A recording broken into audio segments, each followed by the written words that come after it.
नमस्कार, बहुत स्वागत है आपका। आप देख रहे हैं जी मध्य प्रदेश छत्तीसगढ़। आपके साथ मैं हूं सोनाली सिंह। गरबा में किसको एंट्री मिले और किसे नहीं, और गरबा में एंट्री किस आधार पर मिलनी चाहिए, इसको लेकर विवाद थमने का नाम नहीं ले रहा। इसी बीच बेटियों और हिंदू आस्था को लेकर बाबा बागेश्वर ने भी इस विवाद में बड़ी हुंकार भरी है।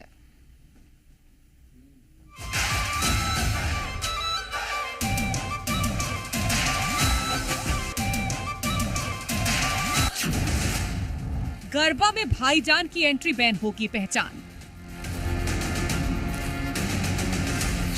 कौन मुसलमान गोमूत्र से होगी पहचान। कहीं गोमूत्र छिड़काव, कहीं गोमूत्र पिलाओ। एमपी में गरबे पर घमासान मचा है। गरबे में गैर हिंदुओं की एंट्री ना हो, इसके लिए हिंदू संगठनों ने मोर्चा खोल दिया है। वराह टेस्ट, गोमूत्र टेस्ट से गैर हिंदुओं की पहचान हो रही है। वहीं अब इस विवाद में बागेश्वर धाम के पीठाधीश्वर पंडित धीरेन्द्र शास्त्री की एंट्री भी हो गई है। बाबा ने कड़े शब्दों में कह दिया है कि जब हम उनके हज यात्रा में नहीं जाते हैं तो उनको भी गरबे में नहीं आना चाहिए। बाबा ने ये भी कहा कि गरबा की एंट्री वाले गेट पर गौमूत्र रखना चाहिए। हिंदू विचारधारा के लोग हज यात्रा में नहीं जाते हैं तो उनके लोगों को भी जो है गरबा में नहीं आना चाहिए और गरबा के मुख्य दरवाजे पर गोमूत्र रखना चाहिए। बाबा का ये बयान आया तो लोगों की प्रतिक्रिया भी आई। गरबा में गौमूत्र वाले टेस्ट पर आम जनता का क्या कहना है, सुनिए।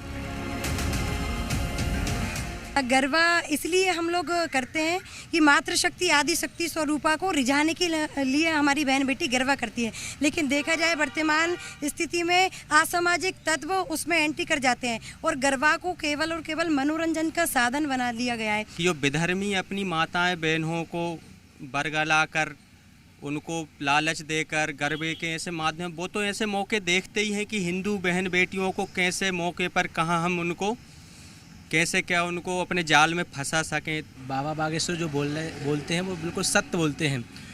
गौमूत्र से भैया जीवन का उद्धार हो जाएगा। गौमूत्र की मतलब पवित्रता से। गरबा में गैर हिंदुओं की एंट्री रोकने के लिए कई और तरीके भी अपनाए जा रहे हैं। कल इंदौर में हिंदू संगठनों ने गाइडलाइन जारी किया था। आज भोपाल में पंडालों के बाहर हिंदू संगठन होर्डिंग लगा रहे हैं जिस पर लिखा है, जिहादियों का आना सख्त मना है, पकड़े जाने पर घर वापसी कराई जाएगी। जरा ध्यान से देखिए इस होर्डिंग को। इस होर्डिंग में जूते, चप्पल और लाठी की तस्वीरें भी छपी हैं जो ये साफ बता रही है कि इस बार कोई गलती बर्दाश्त नहीं की जाएगी।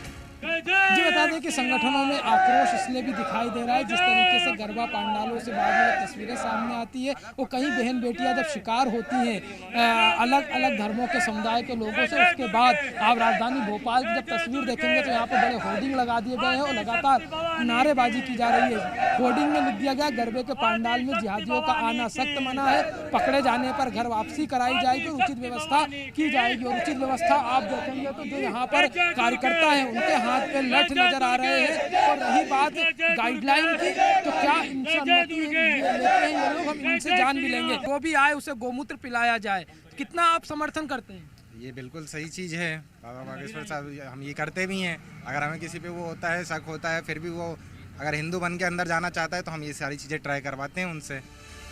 देश के ज्यादातर हिस्सों में गरबा में एंट्री को लेकर सनातनी क्रांति शुरू हो गई है।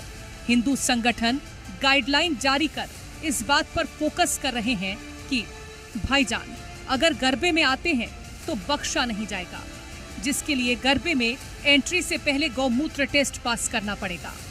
लेकिन सवाल ये है कि क्या गौमूत्र टेस्ट के बाद हिंदू धार्मिक आयोजनों में गैर हिंदुओं का आना पूरी तरह से बैन हो जाएगा? क्या ये फाइनल सॉल्यूशन है? ब्यूरो रिपोर्ट, जी मीडिया।